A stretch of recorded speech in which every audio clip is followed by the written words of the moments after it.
Bien, hermanos, en nuestro último mensaje vimos cómo nuestro Señor Jesucristo confrontó públicamente a los líderes religiosos del pueblo. De hecho, el mensaje se llamaba la confrontación de Jesús a los líderes religiosos del pueblo. Ellos se habían dedicado a criticar a Jesús con violencia durante su ministerio. Jesús había sido llamado de todo: loco, bastardo, hijo de Belcebú. Hermanos, de todo había sido llamado Jesús. Pero el día martes de la semana de la Pasión, los líderes religiosos del pueblo unieron sus fuerzas y arrinconaron a nuestro Señor con preguntas maliciosas para desacreditarlo delante del pueblo. Lo que ellos no sabían es que ellos no estaban tratando con un simple carpintero de Nazaret o con un hombre joven de la región de Galilea. Ellos estaban tratando con el verbo de Dios y la sabiduría de Dios encarnada, el cual no puede ser tomado por sorpresa. Así que, ¿qué hizo Jesús, hermanos? Respondió con total autoridad, con toda la verdad, y sorprendió a los líderes religiosos del pueblo, que finalmente ya no tenían nada que decir contra nuestro Señor Jesucristo. Amén. Pero inmediatamente después de que los líderes del pueblo arrinconaran a Jesús, Jesús también ahora los expone a ellos a través de una pregunta. Nuestro Señor dejó en evidencia la ignorancia de ellos para luego denunciar duramente su hipocresía ante los ojos del pueblo. Si usted recordará, la semana pasada dijimos que Jesús le dijo al pueblo: guardaos de ellos, porque son hipócritas, porque su religión es falsa, porque solo es ritualismo y encima se quieren aprovechar de la religión para sacar ganancias, incluso exprimiendo a las viudas. Y ellos, dice Jesús, recibirán mayor condenación. Aterrador, hermanos. Ellos vivían en una religiosidad ritualista vacía, hipócrita y muerta, y fueron condenados por nuestro Señor Jesucristo. Tan solo un momento después de esta confrontación que tuvieron los escribas, fariseos y saduceos con Jesús, tan solo un momento después, en el texto que estudiaremos hoy, vamos a toparnos con una escena que contrasta radicalmente con la religión ritualista de este grupo religioso. Ellos han mostrado su ritualismo, han mostrado su vaciedad de corazón, han mostrado su ridícula y obstinada religiosidad estéril.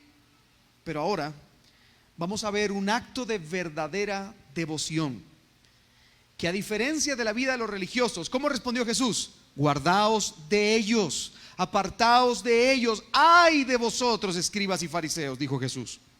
Pero a diferencia de lo que Jesús tenía que decir de ellos, cuya religión era falsa, ahora nos topamos con el elogio, con la alabanza, con la admiración de Jesús hacia cierta mujer que tenía una verdadera devoción. Amén. Vamos entonces a ver el texto en Marcos capítulo 12, versos 41 al 44. Marcos 12, versos 41 al 44. Y dice la palabra del Señor: estando Jesús sentado delante del arca de la ofrenda, miraba cómo el pueblo echaba dinero en el arca, y muchos ricos echaban mucho. Y vino una viuda pobre y echó 2 blancas, o sea, un cuadrante. Entonces, llamando a sus discípulos, les dijo: de cierto os digo que esta viuda pobre echó más que todos los que han echado en el arca, porque todos han echado de lo que les sobra, pero esta, de su pobreza, echó todo lo que tenía, todo su sustento. Hermanos, seguimos en el día martes, y aún nos encontramos en el interior del templo de Jerusalén. Acaba de ocurrir ese gran debate teológico entre Jesús y los líderes religiosos, donde Jesús los ha dejado en evidencia como ignorantes e hipócritas. Pero ahora, hermanos, nuestro Señor se encuentra en una zona del templo conocida como el atrio de las mujeres. Ese era el lugar donde se encontraba Jesús en ese momento, en el atrio de las mujeres. Y déjeme explicarle un poco acerca de este lugar. El templo de Jerusalén estaba dividido en varias zonas. Estaba por una parte el atrio de los sacerdotes, donde obviamente solo los sacerdotes podían entrar. Estaba el atrio de Israel, donde solamente los hombres podían entrar.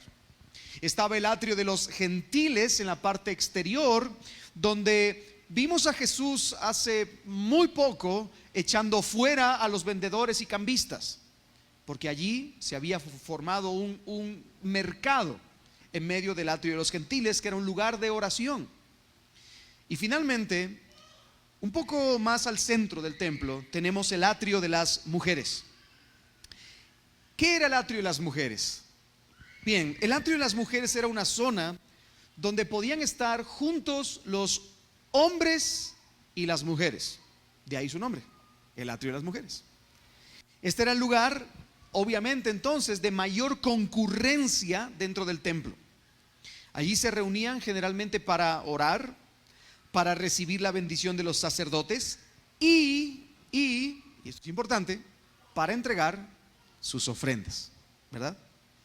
Este atrio además contaba, en diferentes lugares del atrio, contaba con una serie de 13 dijeron por ahí, ¿verdad? Para que entendamos, 13 recipientes en forma de cuernos o de forma de trompetas alargadas, donde se depositaban las ofrendas.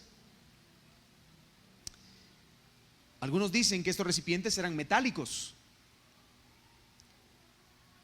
Unas de todos estos 13, unas eran para el tributo, otras para el mantenimiento del templo, otras para los sacrificios, para el incienso, para la leña y, hermanos, para un montón de cosas más, porque habían 13, ¿verdad? Y cada una estaba numerada, cada trompeta de estas grandes estaba numerada con una letra del alfabeto o del alefato hebreo, una de las letras hebreas. Y estas letras indicaban alguna cuestión para aclarar al pueblo de qué se trataba la ofrenda, ¿verdad? Para que ellos supieran que estaban ofrendando. Hermanos, ese día el templo estaba lleno. Les recuerdo que era la semana de la Pascua, lo que hacía que muchos viajeros, tanto judíos de otras regiones como prosélitos, que eran gentiles que habían adoptado la religión judía, estuvieran en el templo para ofrecer el sacrificio del Pesaj o de la Pascua. De hecho, la presencia de Jesús había despertado la curiosidad de muchas más personas. Así que te puedes imaginar que aquel lugar estaba repleto. Un historiador dice que podría haber incluso en aquel lugar entre 1 y 1.5 millones de personas. O sea, era exagerado lo que podía haber en aquel lugar. Pero de pronto parece que algo ocurre en medio de la escena, el bullicio, todo el revuelo que hay en aquel lugar, en aquel atrio que era el más concurrido. De pronto algo ocurre en medio de la escena. Y eso nos lleva a nuestro primer encabezado de esta mañana. Delante de la mirada de Jesús. Delante de la mirada de Jesús. El verso 41 dice: estando Jesús sentado delante del arca de la ofrenda, miraba cómo el pueblo echaba dinero en el arca, y muchos ricos echaban mucho. Hermano, quiero que te imagines la escena por un momento. Allí está Jesús. Acaba de confrontar a los fariseos, saduceos y a los herodianos, a los del Sanedrín, y después de esa confrontación, Jesús está en una esquina del templo y él está sentado contemplándolo todo. Él está contemplando la religiosidad vacía de los líderes, que ya de por sí es bastante terrible la situación, y también está contemplando la repugnante apariencia de piedad de algunos hombres que solo hacían un teatro religioso dando sus ofrendas. Y aquí está el meollo del asunto. A Jesús debió haberle dolido y enojado mucho ver al pueblo sacrificando su dinero a este despreciable, apóstata y corrupto sistema de religión falsa. Y ahora, hermano, escuche bien lo que le voy a decir. Los ricos del pueblo y el resto del pueblo, la mayoría de ellos, ofrendaban casi coaccionados por los líderes religiosos del pueblo, y a veces sin el casi, los líderes los coaccionaban a ofrendar, y lo hacían, hermano, escuche bien ahora lo que le voy a decir, bajo la equivocada suposición de que hacer eso agradaba a Dios y traería más bendición a tu vida. ¿Te suena familiar? Eso es lo que se vive en muchas iglesias hoy. Es exactamente lo mismo. Coacción religiosa para que los feligreses den más dinero a cambio de bendiciones divinas. Hermanos, qué terrible, qué terrible. El texto nos dice que los ojos de Jesús estaban sobre el pueblo y él miraba cómo el pueblo echaba el dinero en el arca. Ahora bien, hermano, yo quiero que notemos algunas cosas que son importantes aquí en nuestro texto. Lo primero que quiero que notemos es que Jesús era el único que sabía cuánto estaba ofrendando cada una de las personas que estaban en el templo. Él era el único que lo sabía.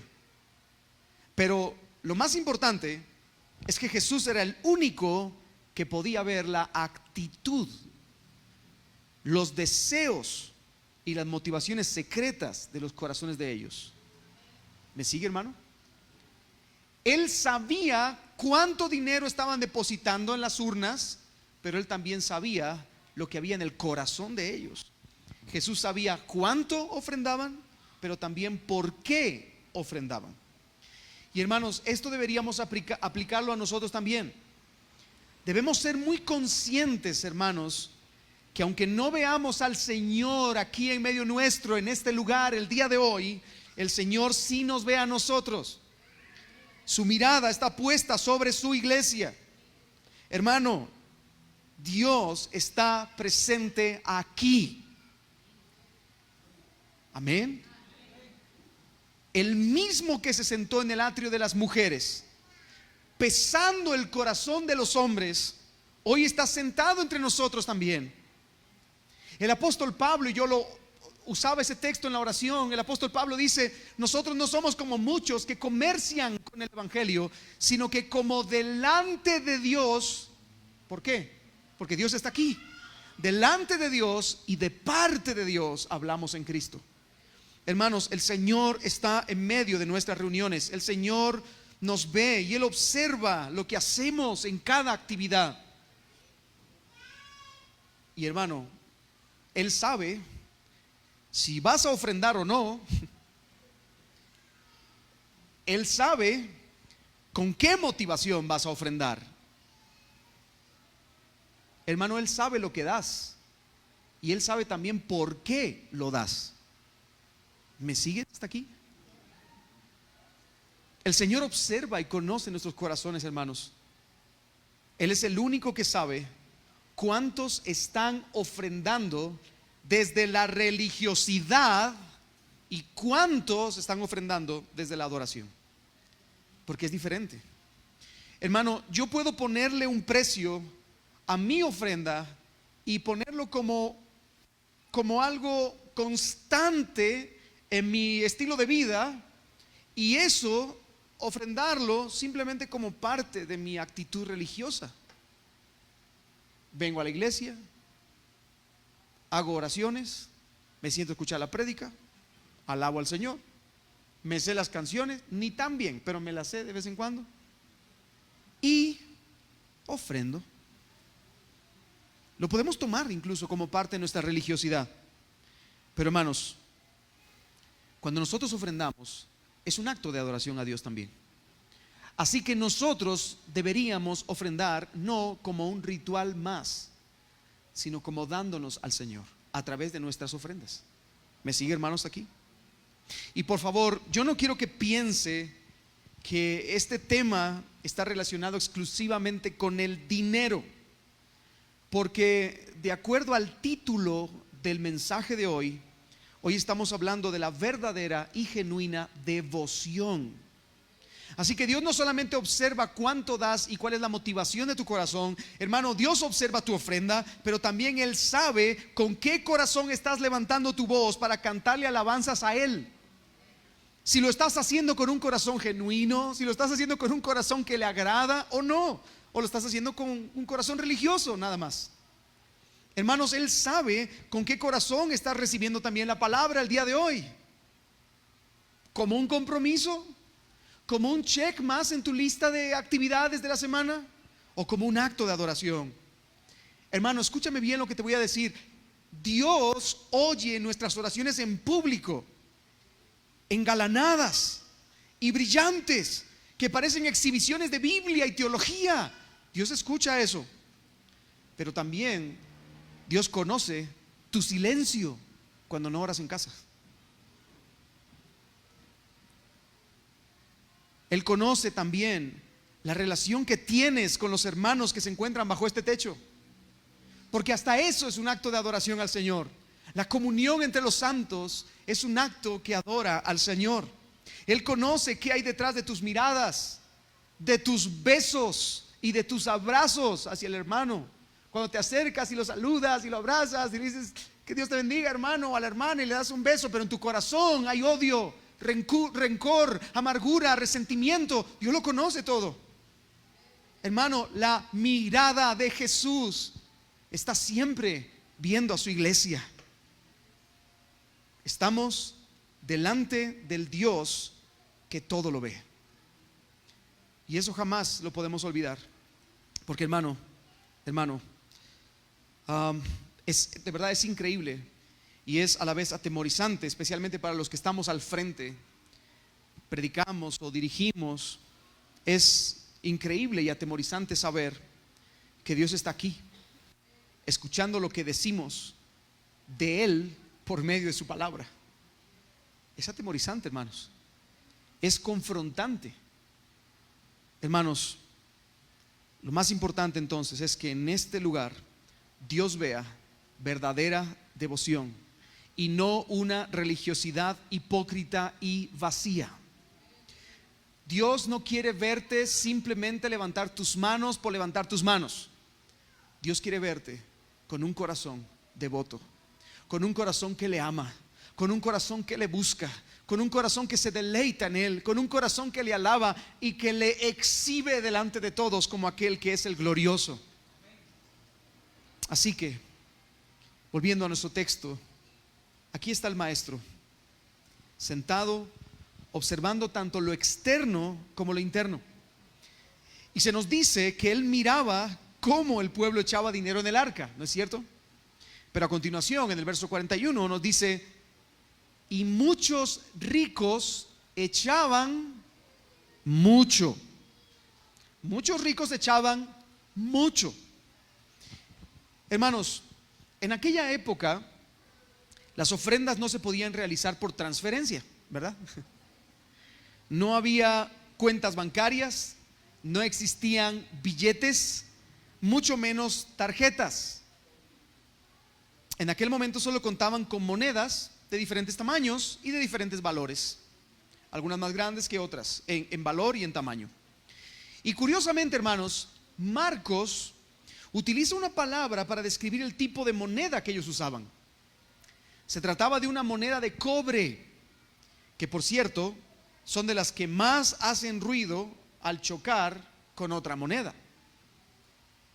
Así que allí tienes a los ricos que traían sus grandes bolsas de monedas, y estamos hablando de, imagínate, 1000 quetzales en monedas de 1 centavo, cargando bolsas grandes, todo de cobre, y venían y las depositaban en el arca.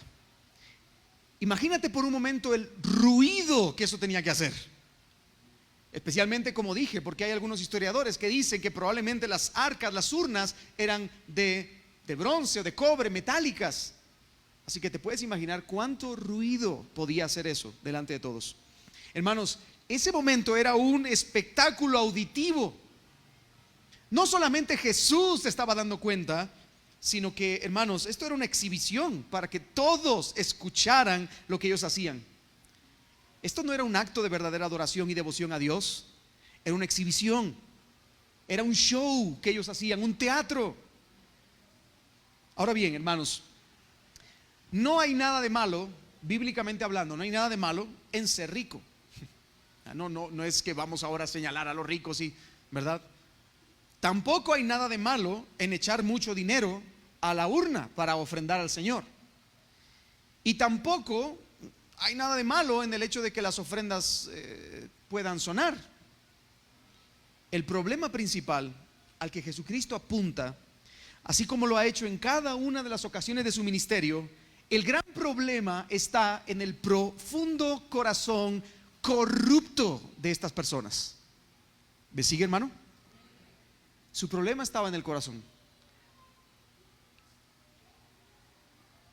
Las personas veían como los ricos llegaban con sus bolsas para ofrendar, pero muchos de ellos lo hacían con la intención de exhibirse, de proclamar que ellos eran gente piadosa, gente devota que da al Señor ofrendas. Los ricos religiosos, hermanos, a través de sus ofrendas, lo que querían hacer era obtener fama, prestigio, reconocimiento. Querían obtener una buena reputación delante de los otros, que otros me vean ofrendar. Aleluya, espiritual soy, gloria a Dios, ¿verdad? Hermanos, ellos actuaron de la misma manera que actuaron Ananías y Zafira. ¿Se recuerda usted de Ananías y Zafira?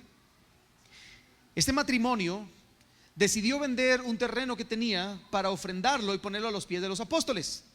Sin embargo, hermanos, ellos no dijeron la cantidad completa. ¿Por qué? Pedro les dijo: si ustedes se quedaban con todo el dinero, pues no era suyo. O si ustedes no vendían el terreno, no seguía siendo suyo. ¿Por qué mintieron en la cantidad? ¿Cuál es el problema de Ananías y Zafira? Bueno, este matrimonio no estaba ofrendando para Dios, estaban ofrendando para ellos mismos, para hacer una exhibición delante de la iglesia. Claro, como el hermano Bernabé recientemente había ofrendado su terrenito y lo había dado a los pies de los apóstoles para cubrir las necesidades de la iglesia, entonces nosotros vamos a ofrendar también. Y vamos a decir que lo vendimos en 500,000 quetzales, pero en verdad lo vendimos en 800. Nos vamos a quedar con el resto y vamos a dar 500. Y vamos a quedar como los santos, piadosos, maravillosos. Hermano, no estás ofrendando para Dios, estás ofrendando entonces para ti mismo. Hermano, la verdadera devoción no se trata de la cantidad, más o menos. La verdadera devoción siempre apunta hacia Dios. Siempre es el deseo del corazón de que el Señor sea entronado, de que su nombre sea glorificado, de que su honor sea exhibido delante de todos. Esa es la verdadera devoción. Por el contrario, la religiosidad siempre apunta hacia nosotros mismos, a que otros me vean, a que otros me miren, a que otros me señalen, a que otros digan: wow, qué maravilloso el hermano, cómo ora, cómo lee la Biblia, cómo sabe las escrituras y cómo ofrenda. ¿Me sigue, hermano? Y es en medio de esa exhibición, de ese repugnante teatro a los ojos de Jesús, que ocurre un suceso que llama profundamente la atención a Cristo y que nos lleva a nuestro segundo encabezado de hoy: la devoción de la viuda pobre. El verso 42 dice: y vino una viuda pobre y echó 2 blancas, o sea, un cuadrante. Qué contraste, ¿no cree? Mientras los ricos traían sus ofrendas en bolsas y hacían mucho ruido, por el contrario, a esta pobre viuda le sobraba espacio en la palma de su mano para cargar con sus 2 blancas. Estas monedas, hermanos, eran las más pequeñas de tamaño, las más pequeñas de tamaño y las más pequeñas en valor dentro del pueblo. Quizá no podemos el día de hoy indicar con certeza el equivalente exacto de lo que estas monedas representan por las constantes variaciones monetarias que hemos tenido a nivel mundial, pero para que te hagas una idea, el valor aproximado de un cuadrante, dos blancas representaban un cuadrante. El valor aproximado de un cuadrante es de un 2% de un denario. Es decir, un sesentaavo de denario. ¿Alguien me puede decir qué era un denario? El salario de un día. Si el salario de un día en Guatemala son aproximadamente 116 quetzales, el 2% de ese salario son aproximadamente 2.32 quetzales. Eso es algo mínimo, ¿verdad? Eso es algo mínimo. Es la ofrenda que los niños depositan en el canasto, ¿no es cierto? 2 quetzalitos, ¿verdad? Sin embargo, hermanos, todavía esa cantidad de 2 quetzales el día de hoy es infinitamente mayor a lo que esta mujer viuda aportó al templo. Porque, como les digo, por las variaciones en el sistema económico mundial, hoy tenemos los precios más inflados, los sueldos más inflados. Pero en aquel momento, hermanos, un sesentaavo del sueldo de un día era una miseria. De hecho, como dice un comentarista bíblico, calculado humanamente, dice, lo que aquella viuda dio fue insignificante. Nada. Ese dinerito que de pronto tú tienes en el bolsillo y que te aparece por aquí, incluso esas moneditas de a 5 centavos que ya ni usamos, o de 1 centavo que las tienes y dices, esto no me sirve para nada, y lo dejas ahí metido en el cajón, lo tiras. Bueno, ese dinero es el que traía esta viuda pobre. Y a diferencia de lo que los ricos habían depositado, esas 2 monedas obviamente no hicieron ruido para nada en el recipiente de la ofrenda. De hecho, hermanos, no ayudaba mucho en los gastos del templo.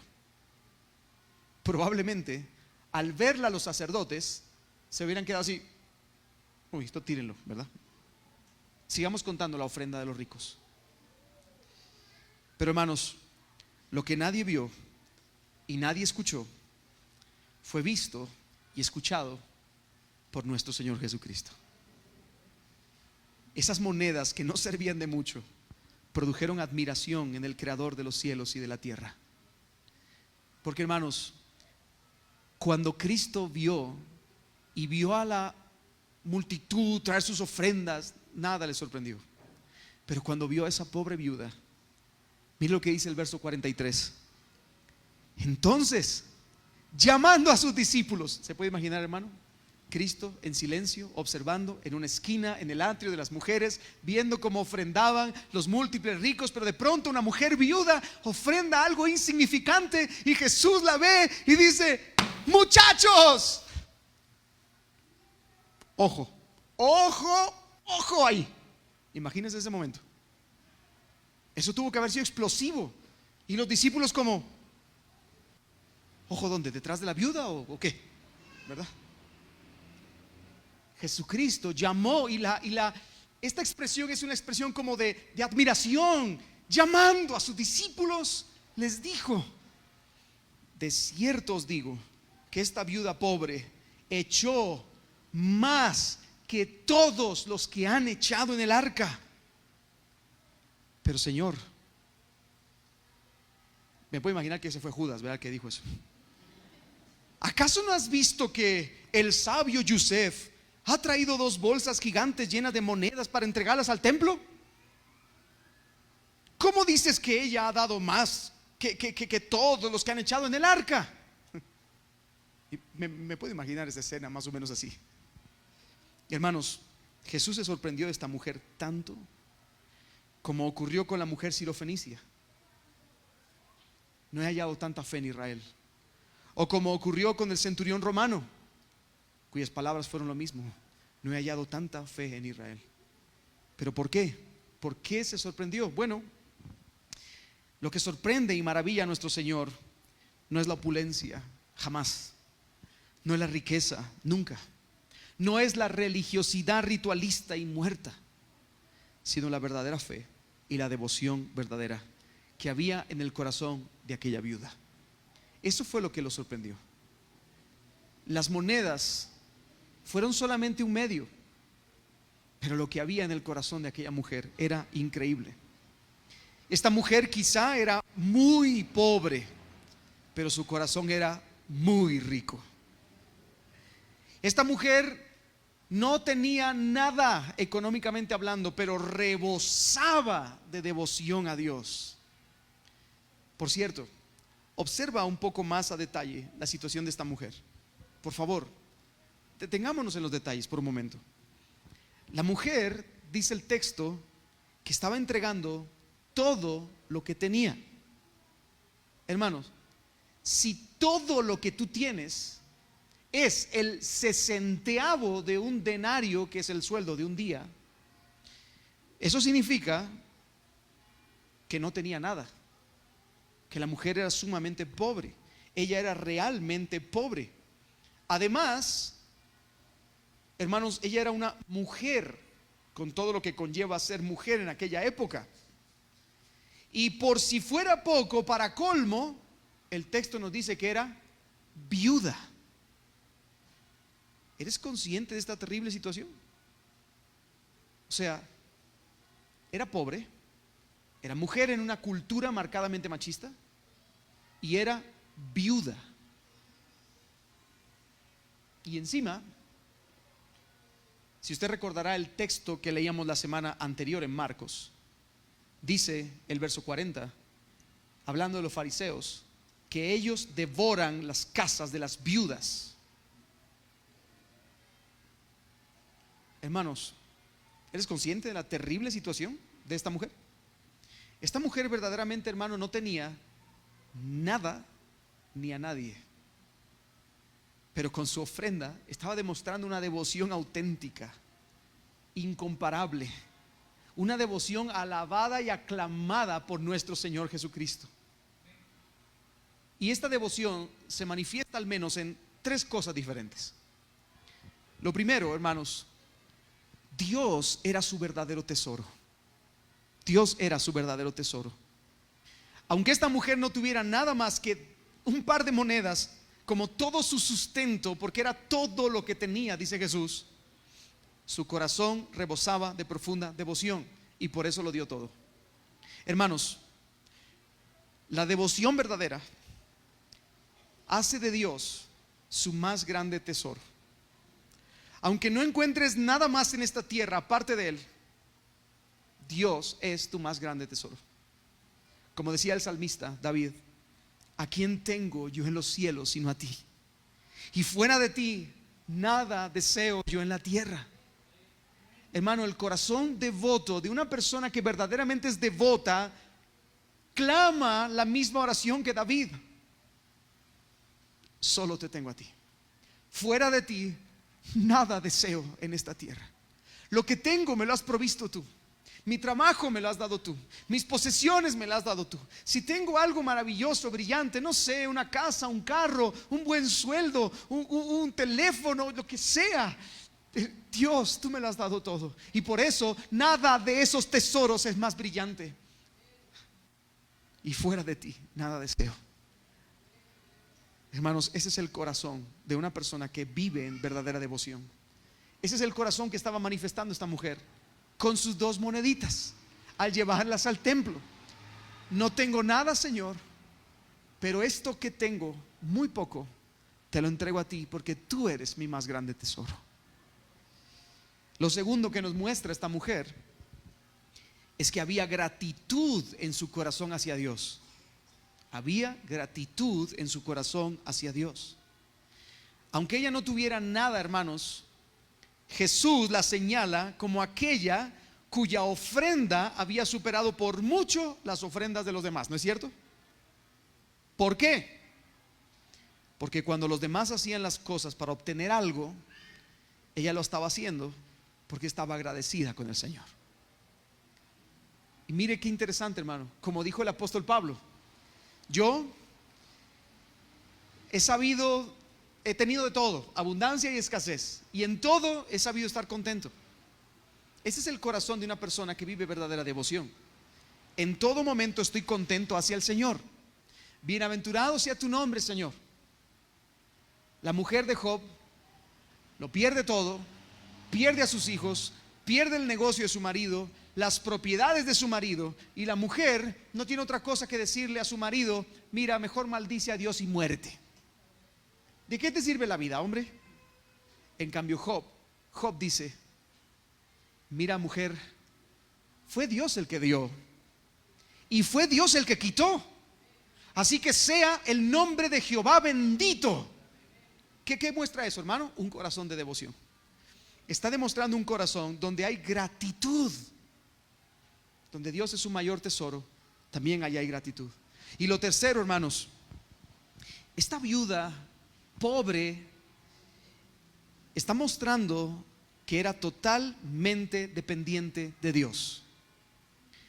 Aunque ella no tuviera nada y estuviera depositando en la ofrenda todo lo que tenía, ella sabía que contaba con el Dios que prometió cuidar de los huérfanos y de las viudas.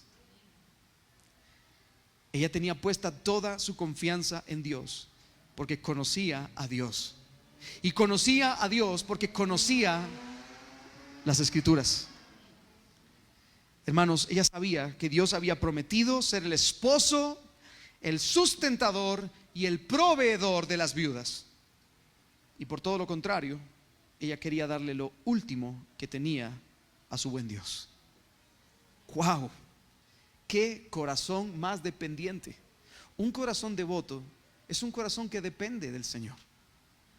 Es un corazón que dice: mira, puedo estar ganando el mejor sueldo de mi vida o el peor, pero Dios sigue siendo el mismo, sentado en su trono, y a Él sea la gloria. Un corazón dependiente y devoto es aquel que dice: en la dificultad o en la adversidad, el Señor sigue siendo mi sustento. Confío en el Señor, su voluntad soberana se cumplirá siempre, así que yo estoy firme en sus manos. Hermanos, esta es la actitud de una devoción verdadera. Como dijo David en medio de la aflicción, y lo dice en el Salmo: bendeciré a Jehová en todo tiempo. No dijo: bendeciré a Jehová cuando todo salga bien, cuando vaya prosperando, cuando tenga vida y salud. No, dice: bendeciré a Jehová en todo tiempo. Su alabanza estará de continuo en mi boca. Amén. Un verdadero adorador, hermanos, una persona con verdadera devoción en el corazón, sigue glorificando al Señor cuando el viento sopla a su favor, cuando su negocio está prosperando, cuando tiene todo en su casa, pero también adora al Señor cuando está atravesando por la tormenta. Cuando la tormenta arranque de ti todo lo que tienes y te quedes sin nada, seguirás adorando. Porque, hermano, aunque te quiten todo, jamás podrán quitarte al Dios de amor que camina contigo. Dice una canción, y me gusta mucho este estribillo: si lo pierdo todo, pero tengo a Cristo, tengo todo lo que necesito. Hermanos, si lo pierdo todo, si pierdo la salud, si pierdo la casa, si pierdo el trabajo, si pierdo todo, pero tengo a Cristo, tengo todo lo que necesito. Y, hermano, Dios no quiera que pierdas todas esas cosas. Dios quiera, hermano, que puedas tener salud y que puedas estar equilibradamente bien en tus finanzas. Pero, hermano, si lo pierdes todo y tienes a Cristo, eso es suficiente. Eso vale más que cualquier cosa. Así que no es la ofrenda lo que Jesús exalta en esta mujer, es el corazón de esta mujer que tiene una devoción verdadera. Y por cierto, como alguien ha dicho, la ofrenda que le damos al Señor es un buen termómetro de cómo se encuentra nuestra devoción delante del Señor. Así que lo que dio esta mujer, aunque fue externo, fue un acto, fue un medio, demostró lo que había en su corazón, sirvió como un termómetro para ver cómo estaba su devoción delante del Señor. Bien, hermanos, hasta aquí entonces hemos visto que Dios está presente en nuestras reuniones, que Él observa nuestro corazón para identificar al religioso ritualista y separarlo del verdadero adorador.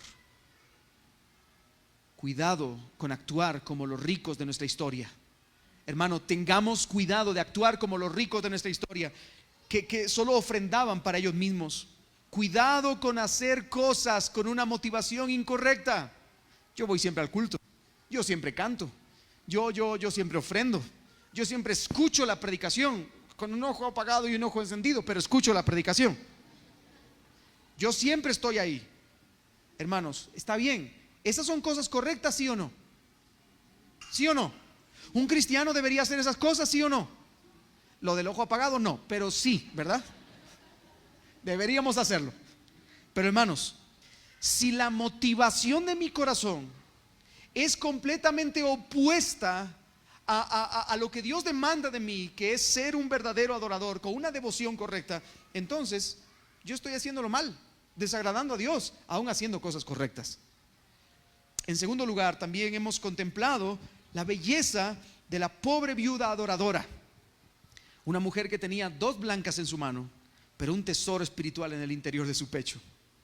Esta viuda era libre del temor a los hombres, por eso depositó sus 2 blancas con fe y con devoción, sin importar lo que otros dijeran, porque su corazón estaba dirigido hacia su mayor tesoro, que era el Señor.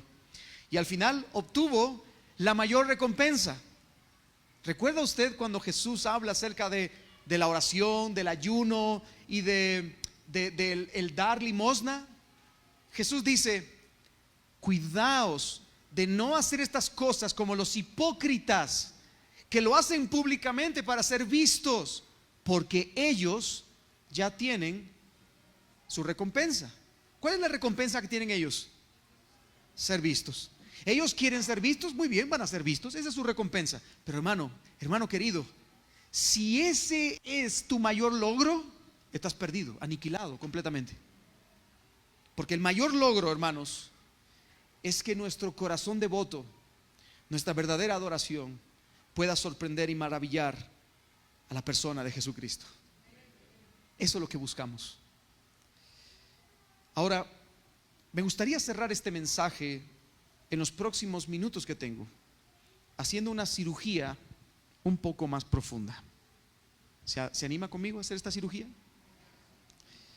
Y es mi oración de verdad que el Espíritu Santo extirpe por completo, de una vez y por todas, ese cáncer de religiosidad ritualista que todos llevamos dentro, en mayor o menor cantidad. Hermanos, el Señor quiere de nosotros que seamos personas que vivan una verdadera devoción. Así que con eso en mente, vayamos al quirófano, al punto número 3 de este mensaje. ¿Tus obras o tu todo? ¿Tus obras o tu todo? El verso 44 dice: porque todos han echado de lo que les sobra. Otra vez. Todos han echado de lo que les sobra, pero esta de su pobreza echó todo lo que tenía, todo su sustento. Ya hemos visto entonces que en primer lugar, los ricos religiosos están ofrendando para ellos mismos, pero en segundo lugar, Jesús dijo que ellos estaban echando de lo que les sobraba. ¿Bien claro hasta aquí, hermano? Es cierto, eran muchas monedas, pero eran las que les sobraban. Ellos hacían su presupuesto mensual, repartían todo el dinero en sus diferentes necesidades, gastaban en placeres, ahorraban para la seguridad del futuro, y lo que les sobraba, no pierdas de vista este texto, y lo que les sobraba lo echaban en el arca para parecer sumamente religiosos. Hermano, si das a Dios lo que te sobra, le estás dando a Dios tus obras. Cuidado con darle al Dios que te ama tus obras. Hermanos, deberíamos nosotros corresponder al amor que hemos recibido, dándonos en amor por completo. La religiosidad ritualista, hermanos, da a Dios las obras. Y no solo estoy hablando de las obras del dinero, para que nadie se confunda. Estoy hablando de darle a Dios las obras de nuestro tiempo, de nuestros bienes, de nuestras capacidades, de nuestra energía y de nuestra vida. Hermano, la religiosidad te va a impulsar a ti cada día a darle a Dios las obras, pero no tu todo. ¿Sabe cuáles son las obras? Decir, bueno, con que ore media hora a la semana, eso es suficiente. Esos son sobras, hermanos. Con un capitulito al mes de la Biblia que yo lea y que yo medite en eso, ¿verdad? Suficiente. Eso es darle las sobras al Señor. Hermano, no le des tus sobras al Señor. La verdadera devoción se entrega por completo a Dios. La verdadera devoción se da al Señor para que el Señor haga con tu vida lo que Él quiera hacer. ¿Recuerdas cómo resumió nuestro Señor Jesucristo la ley y los profetas? ¿Cuál fue el resumen de la ley y los profetas? Amar con todo y sobre todo. Ese es el resumen. La ley de Dios se resume en esto: amar a Dios con todo y sobre todo. Y hermanos, ya que este texto habla del dinero de la viuda, déjame tocar este tema rápidamente, ¿sí? Es necesario que entendamos que el que ama a Dios con todo y sobre todo no le pondrá a Dios una cuota de entrega mensual, ¿verdad? No le va a poner a Dios una cuota para entregarle, sino que le va a entregar su todo. Y no me malinterprete, hermano, yo esta mañana no tengo la intención de pedirle dinero. No me interesa pedirle dinero. Lo que me interesa, hermanos, es que podamos entender que a veces, de forma ritualista, creemos que si damos el 10%, entonces ya hemos cumplido. Check, hecho. Hermanos, el 10 es solo una plataforma, no es un techo para nosotros, porque nosotros nos debemos al Señor por entero. Ahora lo menciono porque en la mayoría de los casos hay gente que dice, ¿y por qué el 10? ¿Y por qué no el 5? Y yo te pregunto, ¿y por qué no el 25? ¿Verdad? ¿Por qué peleas por bajar? Yo no estoy diciendo que el 10 sea la norma establecida por el Señor, no, pero es un buen punto de partida. Pero ¿por qué peleamos con eso? ¿Por qué peleamos? Esto no se trata de un asunto de dinero, se trata de un asunto del corazón. A veces, hermano, como dije antes, el dinero, lo que damos al Señor, es un buen termómetro de cómo está nuestra devoción. ¿Me sigue, hermano? Así que tengamos cuidado con hacer de nuestro dinero una cuota. Hermano, aquí usted no está pagando la entrada al estadio. Esto no es una cuota. Es que lo que yo doy es tal, entonces voy a dar mi cuota. No, no es su cuota. Hermano, es su acto de adoración al Señor. Adoramos al Señor cuando le damos también. Adoramos al Señor cuando nos sacamos de nosotros mismos, porque al final toda nuestra vida, por causa del pecado, es un repliegue hacia nosotros mismos. Estamos plegados hacia nosotros. Pero el amar es darse. Así que yo me despliego y me doy en todos los sentidos posibles. En mi tiempo, en mi deseo, en mi pasión, en mi esfuerzo, en mi esmero y en mi dinero. Como decían los puritanos, prefiero acabarme por Dios que acabarme por el mundo. Porque acabarme por Dios va a terminar en un buen resultado. Pero acabarme por el mundo, aunque disfrute todos los placeres de esta tierra, al final va a tener un mal resultado. Así que, hermano, acábate por Dios. Acábate por Dios. En cuanto a la ofrenda, déjame decirte algunas cosas importantes. Cuando ofrendamos cada semana al Señor, que aquí no lo hacemos, como usted lo ha visto, aquí no lo hacemos pasando al frente, depositando en el canasto, lo hacemos allá atrás, en la salida.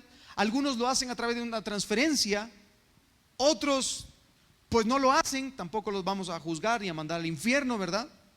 Ya usted y Dios. Pero cuando nosotros hacemos ese acto, hay algunas cosas que nosotros estamos diciendo con nuestra ofrenda. En primer lugar, al entregar nuestra ofrenda, estamos dándole las gracias a Dios porque reconocemos que lo que tenemos viene de su mano. De lo recibido de tu mano, Señor, te damos. Es un reconocimiento de gratitud, Señor, gracias a ti. Porque si no fuera por ti, no tendría fuerza, energía, mi corazón no estuviera palpitando todos los días. Si no fuera por ti, el aire que respiro no lo respiraría. Así que gracias a ti. Cuando yo ofrendo, digo gracias, Señor. Gracias por lo que me has dado. Pero también, en segundo lugar, cuando ofrendamos, estamos demostrando que confiamos en el Señor y en su provisión. Hermano, dar al Señor es decir, Señor, quizá para este mes me hace falta más de lo que yo me imaginaba, pero confío en ti. Tú eres el dador, tú provees. Confío en ti, Señor. También, hermanos, cuando ofrendamos, estamos amando a Dios más que al dinero. Repito eso. Cuando ofrendamos, estamos amando más a Dios que al dinero. Al no confiar en los billetes, sino en el Señor, que nos provee los billetes, ¿verdad, hermanos? Nosotros estamos diciendo en nuestra alma, solo Dios es nuestro placer, solo Dios es nuestro deleite, solo en Él se encuentra nuestra seguridad. Amén, hermanos.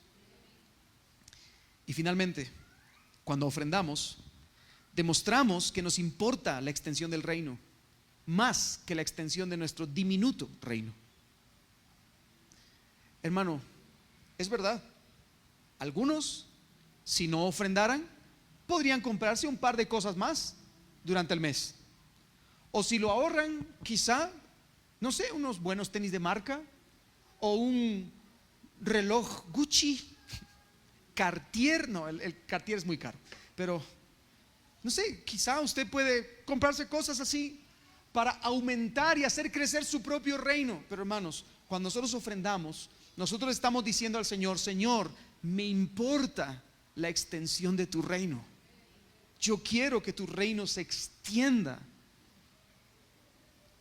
Y hermano, no tenía previsto decir esto, pero se lo voy a decir así rápidamente.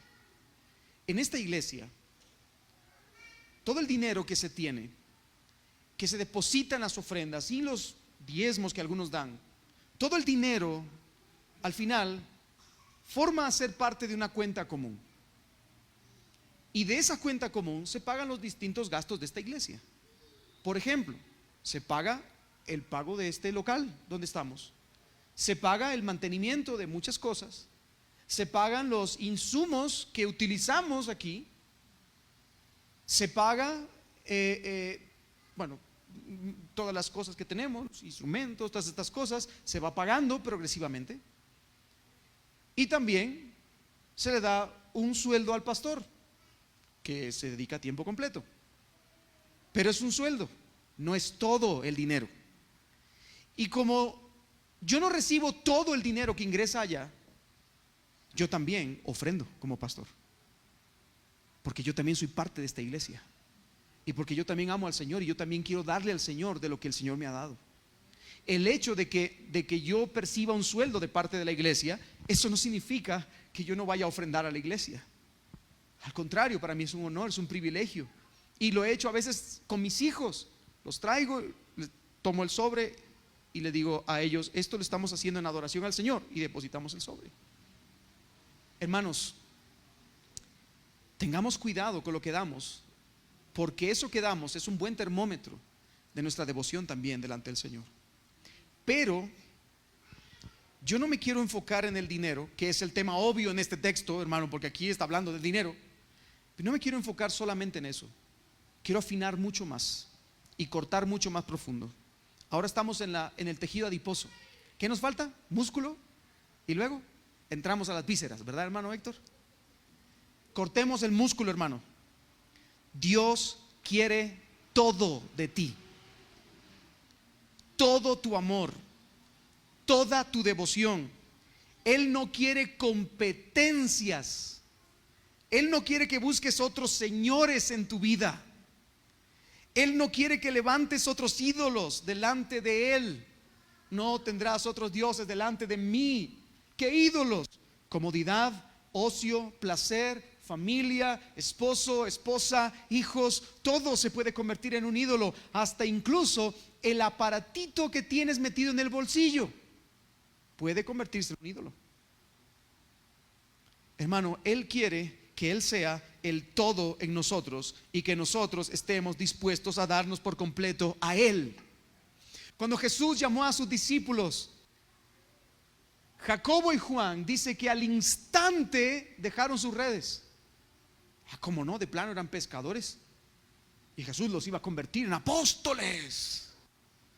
No, hermanos, ellos eran pescadores que tenían empleados y que su padre tenía probablemente una flotilla de pescadores. Así que había una empresa ahí con ellos. Pedro, hermano, Pedro tenía una casa que le servía como lugar de reuniones para un montón de gente, y eso era muy raro en aquella época. Así que esta gente no eran simples pescadores que fueron convertidos en apóstoles. Al contrario, hay que verlo al revés. Ellos eran empresarios que fueron convertidos en mártires por la fe en Cristo Jesús. Y ellos al instante dejaron las redes. Yo sé de algunos en esta iglesia que jamás pueden dejar sus redes sociales. Hermano, cuidado con los ídolos. Dios demanda todo de nosotros.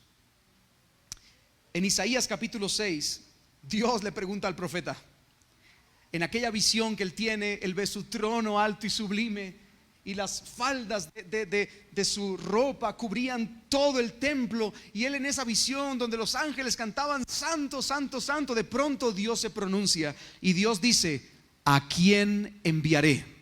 ¿Y quién irá por nosotros? El profeta inmediatamente responde: heme aquí, Señor, envíame a mí. ¿Qué hubiera pasado si Dios nos hace esa pregunta hoy mismo en muchas de nuestras iglesias? Que Dios dijera: ¿a quién enviaré? ¿Y quién irá por mí? ¿Sabe qué responderían muchos?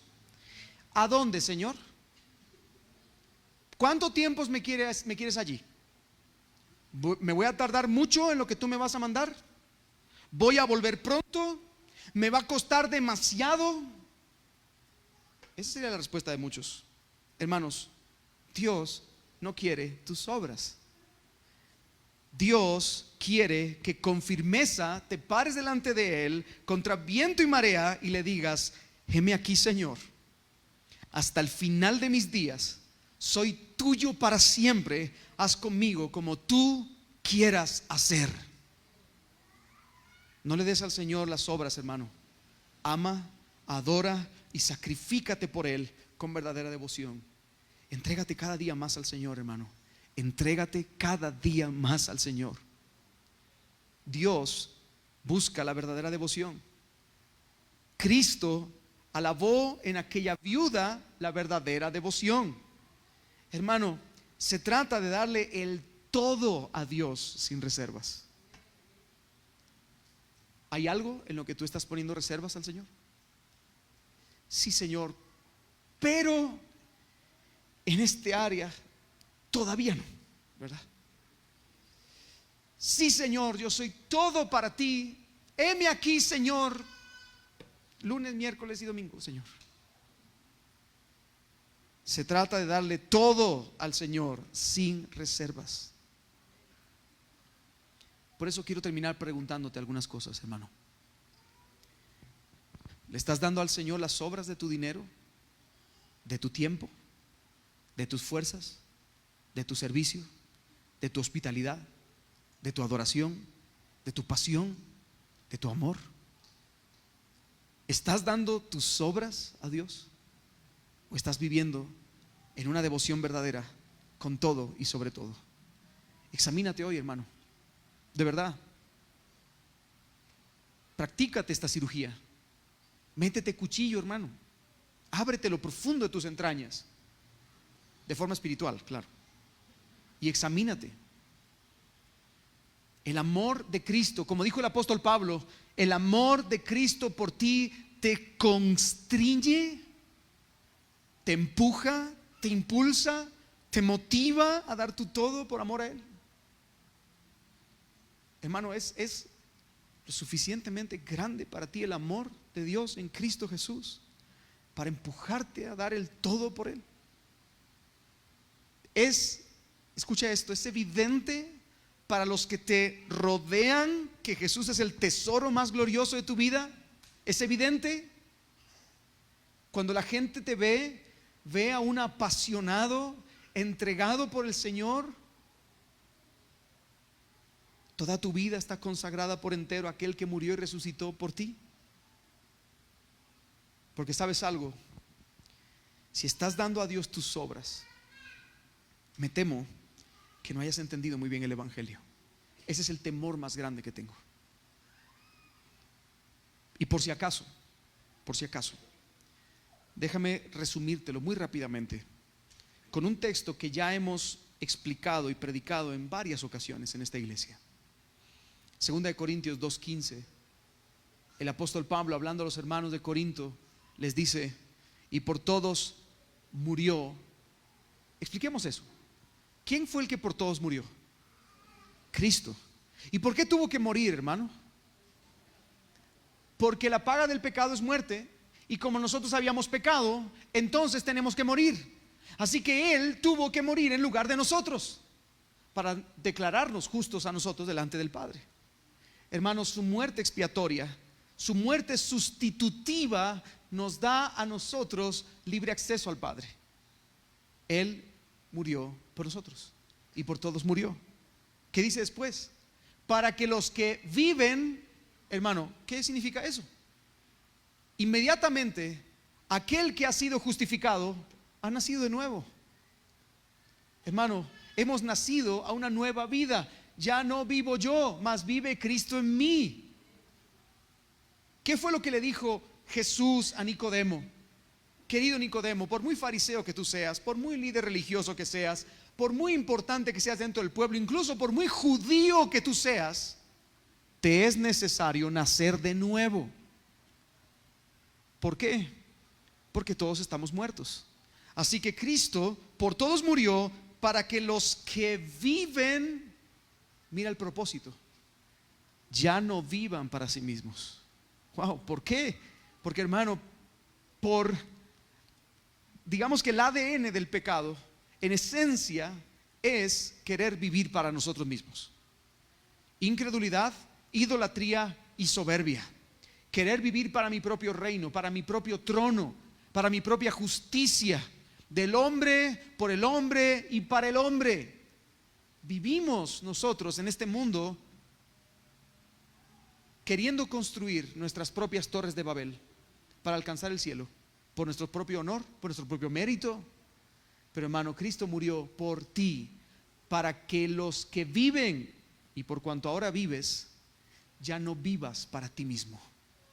Y entonces, ¿para quién vivo? Para aquel que murió y resucitó por ellos. Ese es el Evangelio, resumido en un versículo. Hermano, Cristo murió por ti. ¿Cómo? Es 5:15, perdón, ahí tenemos una corrección. 2 Corintios 5:15.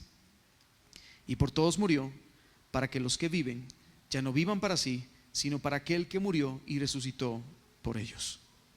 Así que, hermano, no olvides jamás el Evangelio, porque el Evangelio te va a impulsar a ser un verdadero adorador que está dispuesto a darlo todo, y no solo las obras, a darlo todo, porque Dios dio todo por ti. Y, hermanos, oremos también este día para que si hay ídolos en el corazón, que el Señor los destruya, para que Él sea nuestro tesoro más valioso.